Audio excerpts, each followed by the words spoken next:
What's going on, my fellow farmer brothers and sisters? All right, so it's turning white out here, so we're about to lay some white in the shop. So stay tuned. I'll turn this around and show you what we're doing.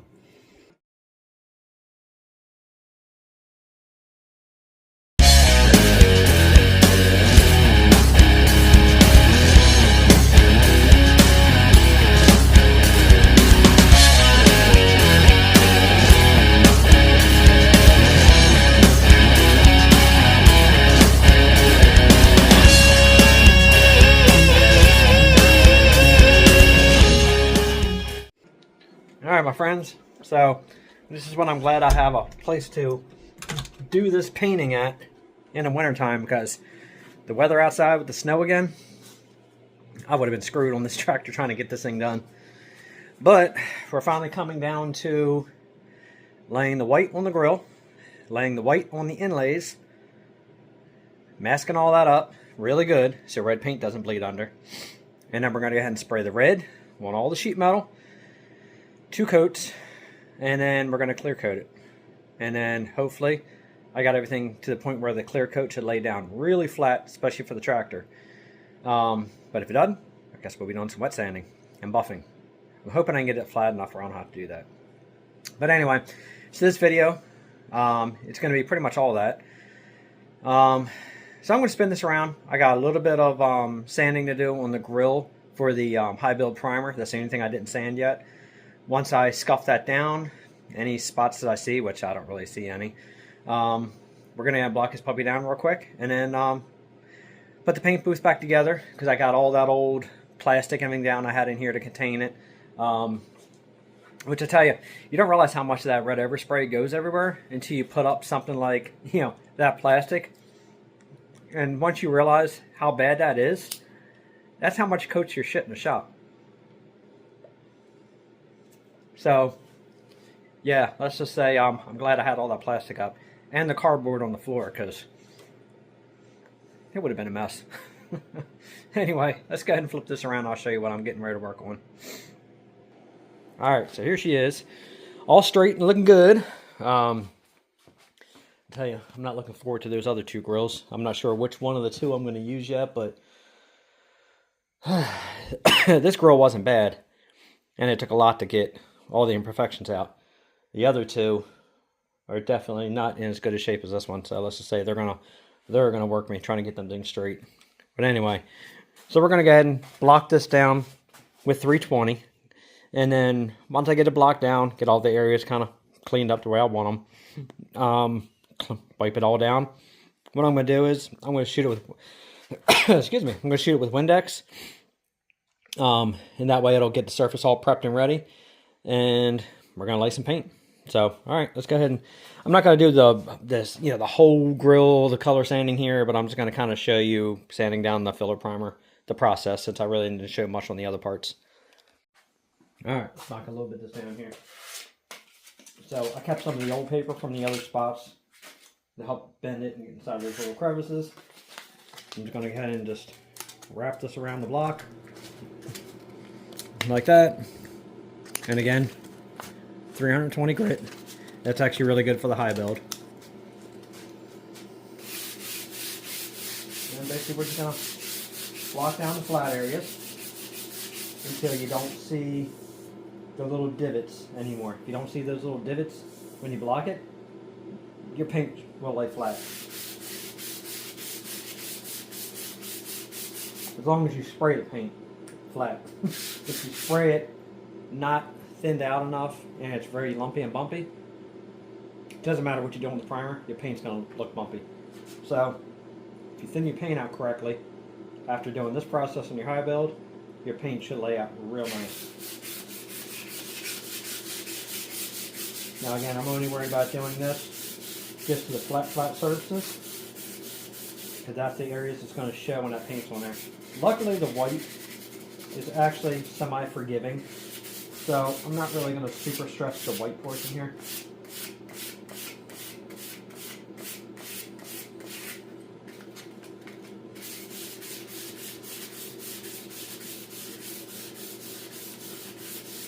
So what I'm going to do is, I'm going to bring you guys over here, show you the difference on where we're trying.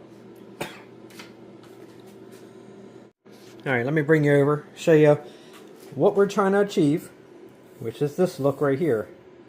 And you're trying to get rid of this look right here. See how you see just a little divots right there? See how you don't see them here? That right there is what's going to make your paint lay nice and flat.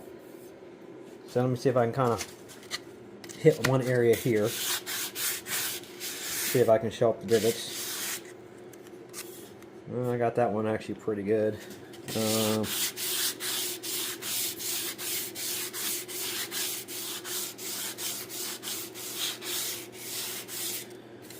I got most of the areas pretty good actually, so it's hard to really show them off, but I guess you could say those areas there compared to like that there. So that's what we're going for. You're going for this look here, not this look here. I mean, the paint's pretty thick. It will fill some of this in. So again, don't have to be perfect. We're not doing a car body here. But anyway, so let me go ahead and finish blocking this puppy down. I'll come back and I'll show you how it looks when it's all done. And then I'll spray it with the Windex so you can see that little process. And then after that, we're going to go ahead and set this booth up and start getting some painting on here. Alright, so I haven't cleaned off the grill yet. I figured I'll save that. But what I wanted to do was I brought these side panels out so that way I can peel the tape off. Which again, the reason I'll put that tape on there is because you don't want the red overspray coming out of those holes since you're laying down white.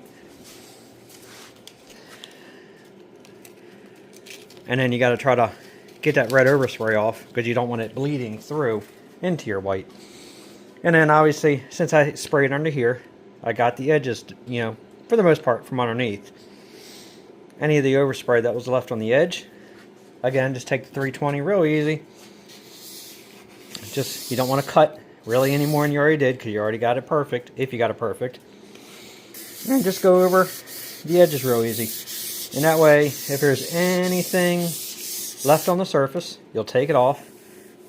And then she's left smooth as can be.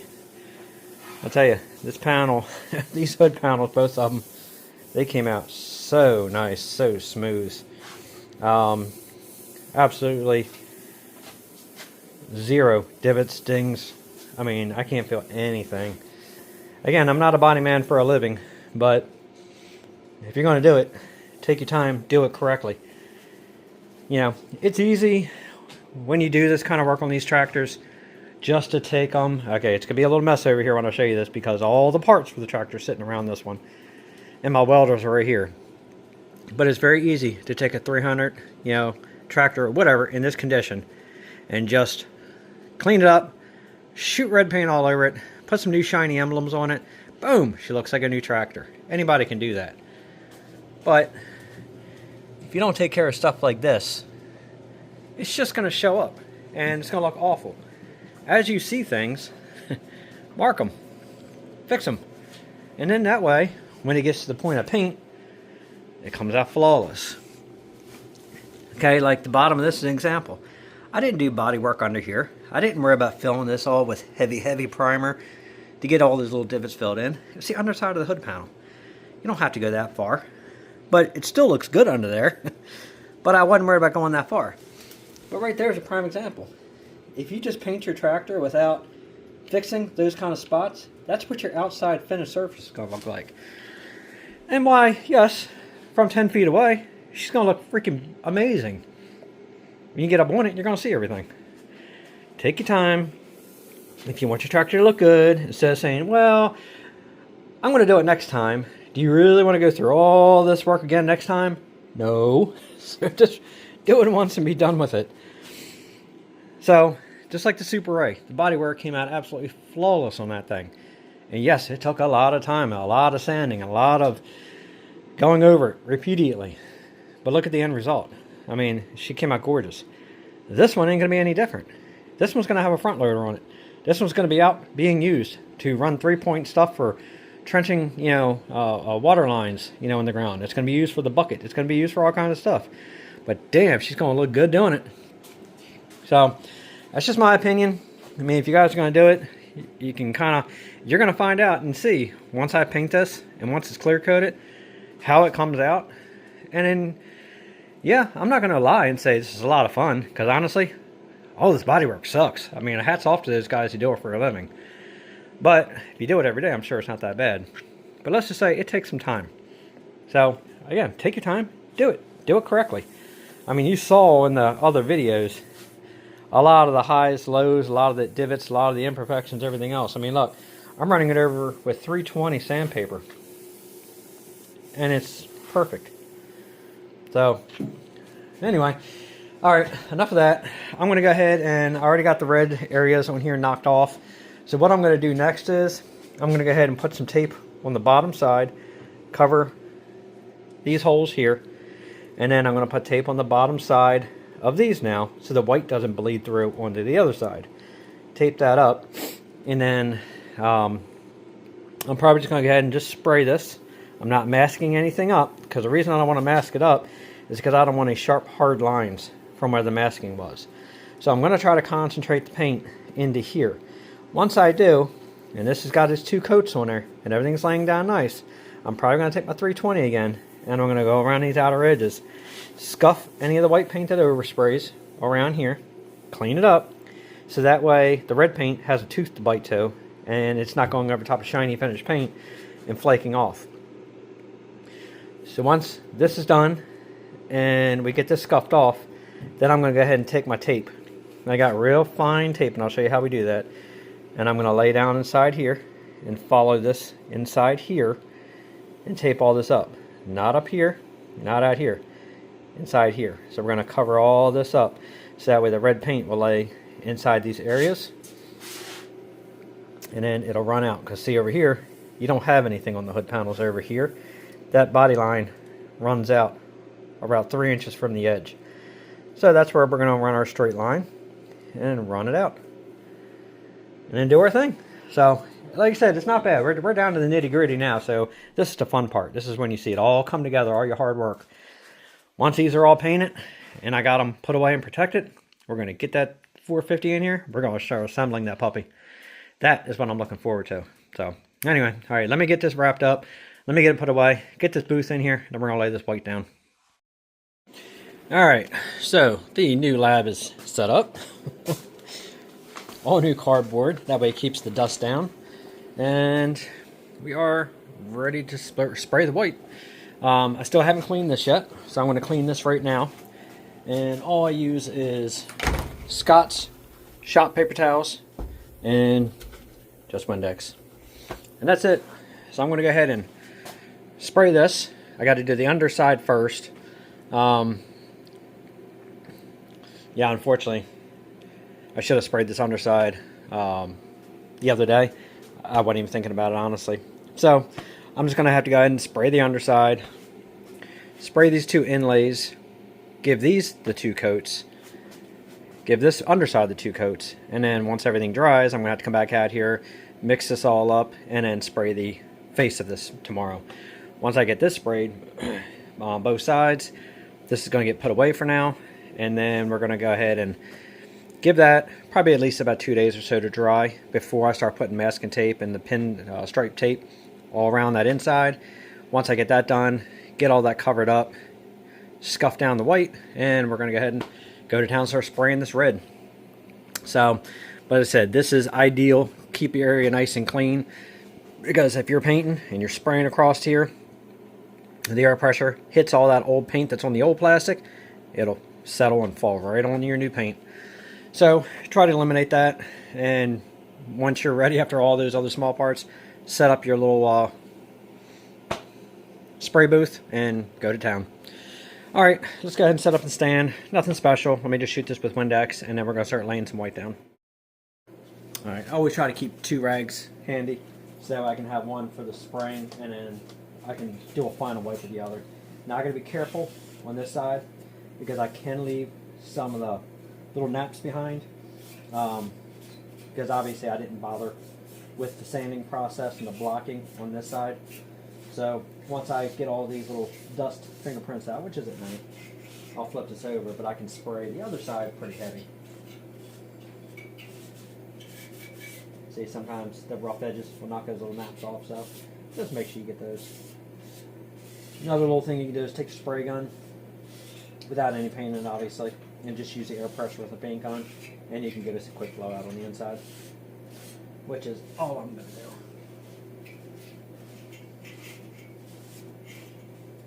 See stuff like this? I don't want stuff like that floating around in this booth. Honestly, this bottom side is actually pretty good. Let me get this paper towel out of here. Let's flip her over. This is the side that I want absolutely perfect. Now this side here, you can shoot right on. Try to wipe it down. Try to get any of the contaminants down. Just don't keep smearing it back and forth.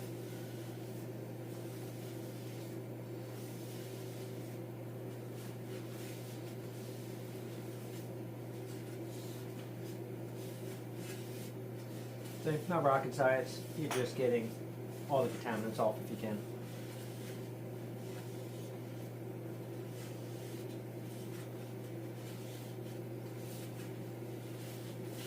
Again, a lot of steps, but in the end, you'll be much happier with your paint job.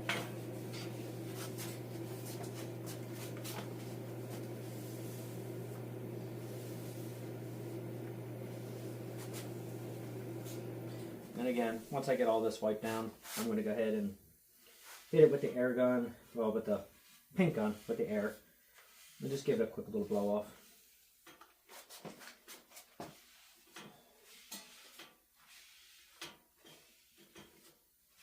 Plus, too, when you shoot it with the Windex, it gives that shine.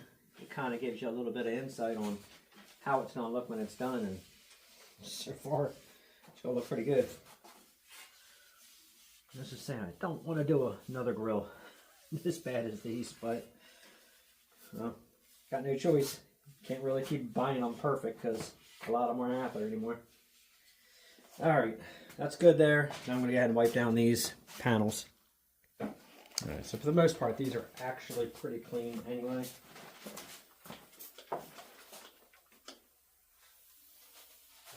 But I don't want that white paint holding up any contaminants, locking it into the other surface, because that would suck.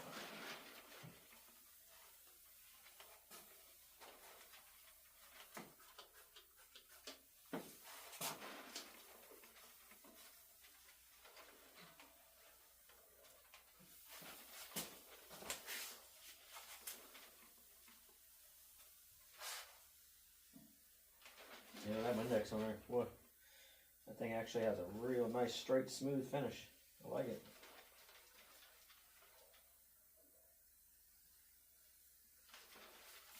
Good thing after all that work.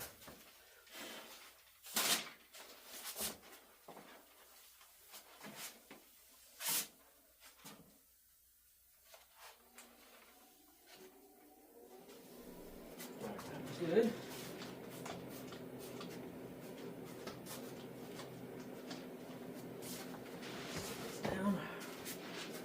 Here's a new side.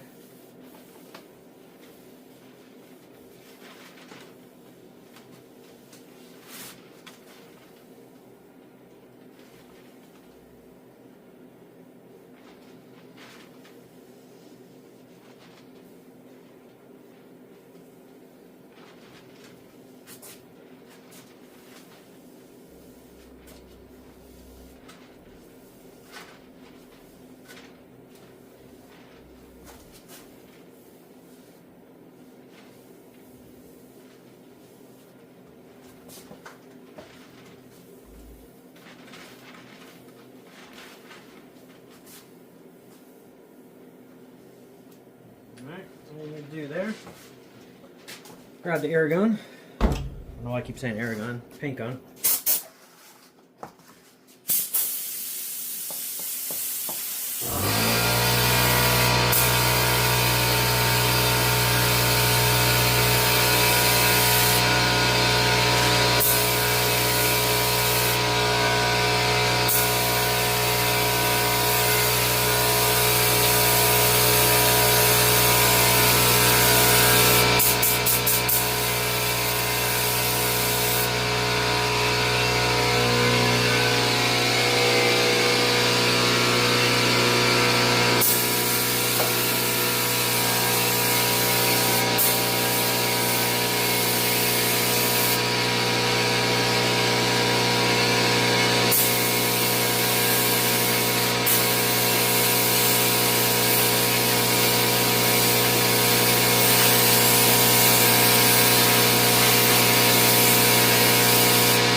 Okay, so I've had a lot of people, not a lot of people, but every so often I would have somebody comment on the Super A.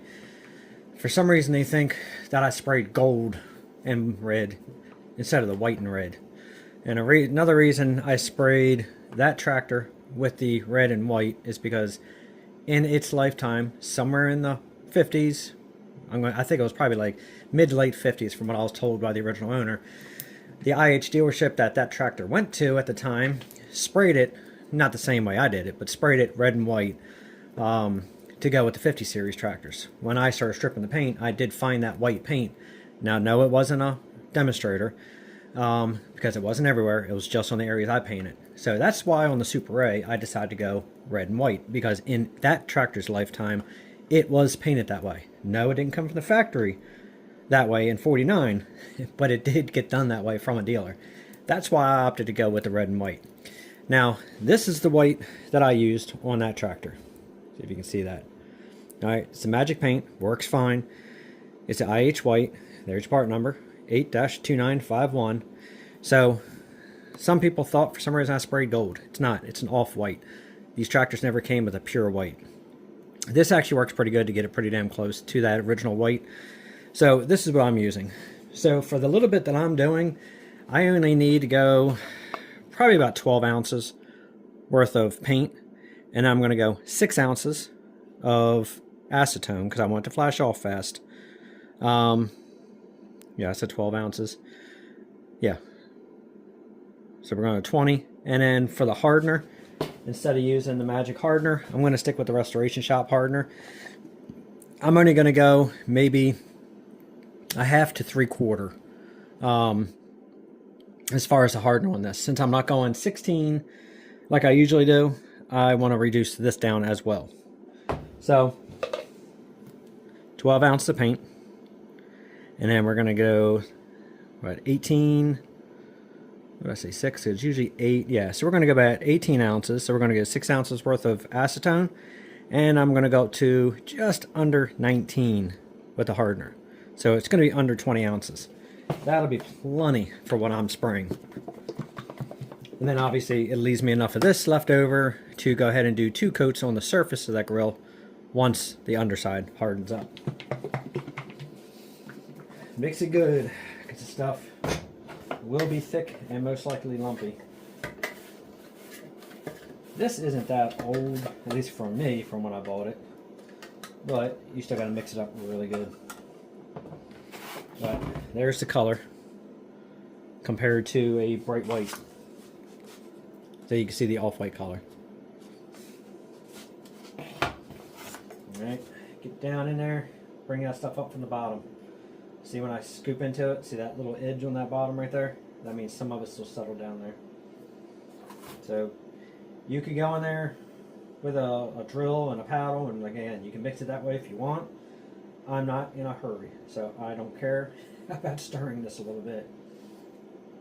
Just make sure you get everything off those sidewalls, bringing that up to the surface. So far it doesn't look like any oils have settled, so it doesn't look like this paint was sitting on the shelf super long. But you just, besides mixing it around that bottom, just keep bringing all that up to the surface and keep mixing it. And apparently I have a stink bug. Hang on, I got a stink bug flying around here. And the idiot landed, so I was able to squish him. Because those stupid fools definitely have a tendency of trying to land in paint. And that really stinks.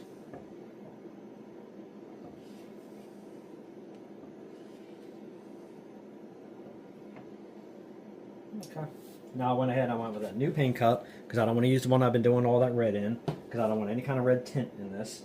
And everything's been cleaned out with acetone, brand new stick, so we're good. I can't believe I'm finally at this step right here. I've been wanting to get to this step for so long. This just means I'm this much closer to finally assembling that thing. I gotta buy a gallon of this though for that loader, because once I get that loader over here and start stripping it down, I repaint it, I'm going to paint it with the same IH white. Haven't found anything definitive on those. If they're actually, I don't know why I'm doing that. I need that damn thing. Do we? I don't know if they are actually pure white or off-white. I'm thinking it's IH. Looks like it's got to be off-white. Here nor there, I'm painting it that color.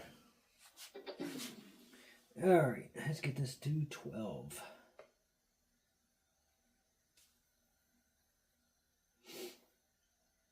And right there is all I want. Give it a second to drip off. Get that excess out of that lid.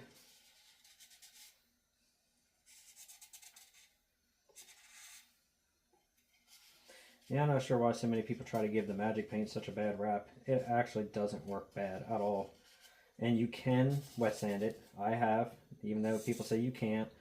And it has, so far on that Super A, the couple years now it's been painted, it's holding its color just fine. But make sure that you use hardener. And obviously on the sheet metal I use clear coat.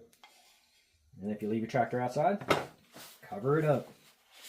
And then you don't have to worry about your paint turning pink, which is usually everybody's pet peeve when it comes to these paints. You can use the Iron Guard, and guess what? It may not turn pink, but it's going to turn. You leave it out in that sun without covering it.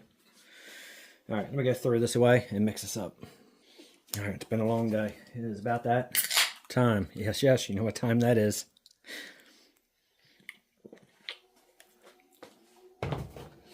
Maybe I should paint the tractor first before I drink my beer, but whatever. All right, let's go ahead and put some acetone in here. So I'm going to take this. How much did that settle down to? A little over 12. So let's take this to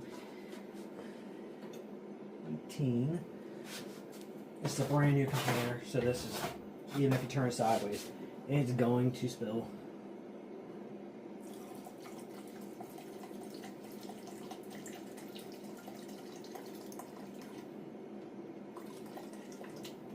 Okay, I think it's reduced enough. This stuff, if you don't thin it, it absolutely will spray thick and lumpy. I found that out the first time I sprayed that Super A.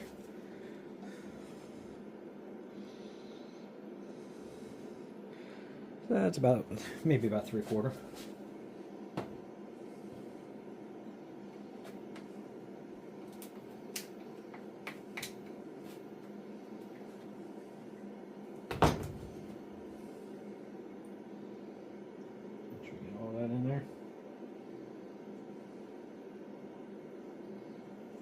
Clean that out there. Alright, let's mix her up.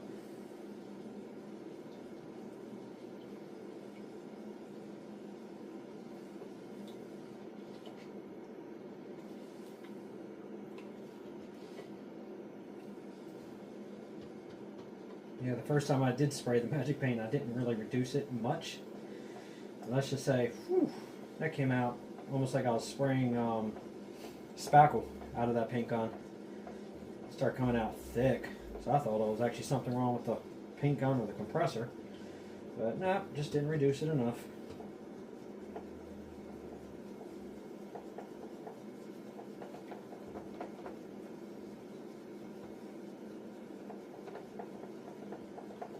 And it takes one time to learn that lesson.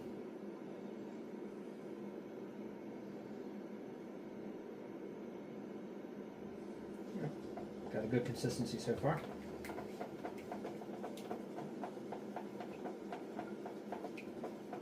And obviously I'm going to let this stand for about probably 5 minutes before I apply it.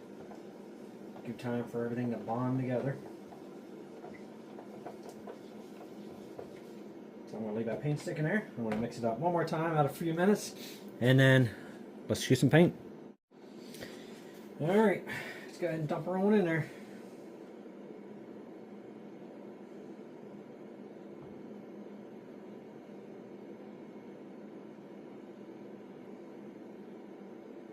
So I should be able to get this whole thing in there, no problem. Now I'll come back and I'll clean this cup out after I'm done spraying.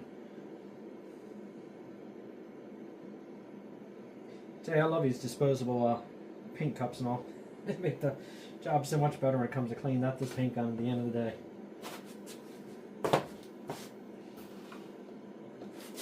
And I do like, I don't know if I showed this last time also, even though I use a filter to strain it, it has a built-in mesh strainer on there. So anything that's inside this container, it will capture. Makes it very nice. Just make sure you get this thing completely sealed down. Because if you don't, it will leak everywhere. This is a different paint cup to this container, and I'm hoping it'll fit. Kind of mixed brands here. Okay, looks like it's sealed down. Yeah, because if you don't seal her down, it will leak out of that little seal. It was the last one I had left, so I didn't really want to waste it. Alright, so what we're going to do, I'm going to go ahead and, I don't know, I'm going to attempt to see if I can spray this without, if I see a lot of overspray, I'm going to shut the camera down because I'm not getting paint over my camera. But let's go ahead and try it. Alright, paint pattern set. I'm getting ready to turn on the dust collector so you're not going to hear me. Put my mask on, so I'm just going to go ahead and just spray.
Alright, so I had to bring you guys out of the booth because it was actually not really super cloudy with white paint, but just enough where I wasn't going to risk it. Getting on my phone. But anyway, 2 coats are done. Really good on the inside of the grill. I'm hoping that should dry off within about 20 minutes to about, I don't know, 45 minutes. Enough where I can flip it over and sit it on those metal racks and hopefully spray the other side. I do got the 2 coats on here. And as you see, she came out real nice, real shiny. Looks really good. Excellent coverage. And again, that LVLP gun doesn't put out as much overspray as HVLP guns. So as you see, I was able to contain my overspray line really good. Now I did also crank that gun down to about 22 psi, and I brought my fan tip in to about, maybe I would say about a halfway point. Not a straight cone, not as wide as it goes, so about halfway. And I cranked in the fluid, probably, I don't know, give or take 6 or 7 turns, just enough so when I squeeze that trigger, enough paint comes out to coat everything, but not enough where it really splatters that paint on there. Got the edges on both sides, and then everything is really good. So once this dries up in a couple of days, this will be ready to go ahead and tape off, give it a slight scuff again with 320 to the outer edge, and then we're going to go to town painting this red on here. I'm happy, super happy. Be happier if I had the other side of that grill done, but I'm happy. Everything turned out really good. Color, gloss, I mean, no runs. Usually, for the most part, I don't usually get too many runs in my paint. Every so often, if my gun bumps something, it'll make it run. But usually it's from an error of that more than an error of me. But yeah, that came out shiny. Anyway, so what I did was I went ahead and cleaned up my paint stuff and ran acetone through the gun, and then I have it sitting in the reservoir just so that way it's all cleaned up enough where in a half hour I can just pick it back up, reuse it.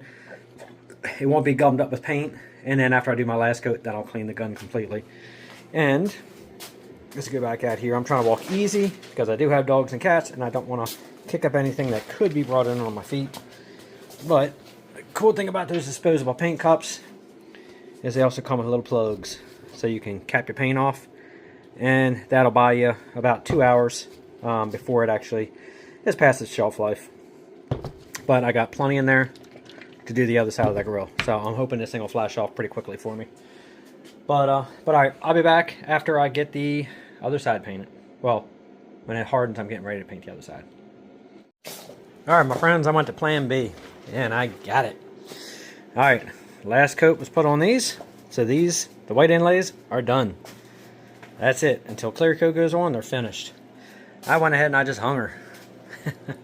And I tell you, came out absolutely freaking perfect. I mean, it is straight as a whistle, and that paint laid down gorgeous. I tell you, if you guys haven't checked out and gotten one of those guns yet, and if you do painting on tractors, I'm telling you one thing, spend that 75 bucks and buy one, because damn, this gun works good. This is my absolute favorite gun. I mean, I make nothing from this company whatsoever as far as being affiliate, but you can subscribe to my channel. That will actually help me. But let's get back to the gun. The Aero Pro A610. I haven't cleaned the gun yet, but like that paint right there, 1.5 tip. I have a 2.0 tip that I use to spray the high build primer out of this gun. The 1.5 sprays the white, 1.5 so far sprays the red beautifully, and I'm probably going to go down to like the 1.3 or the 1.4 for the clear coat.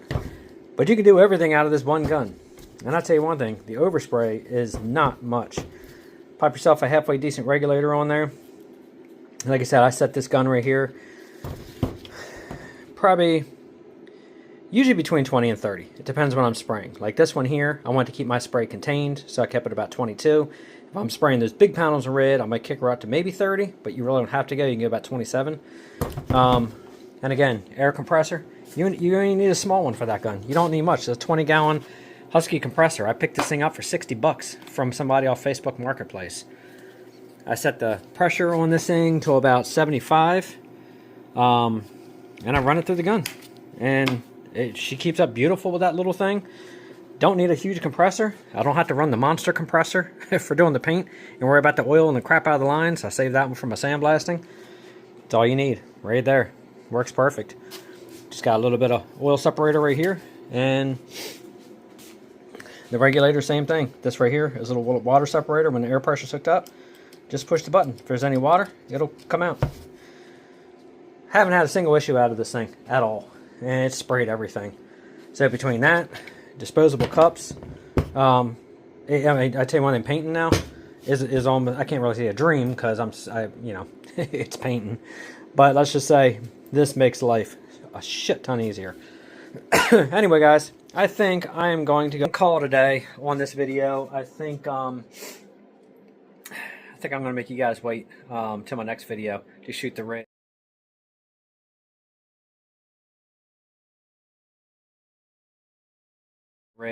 And start laying that clear coat down.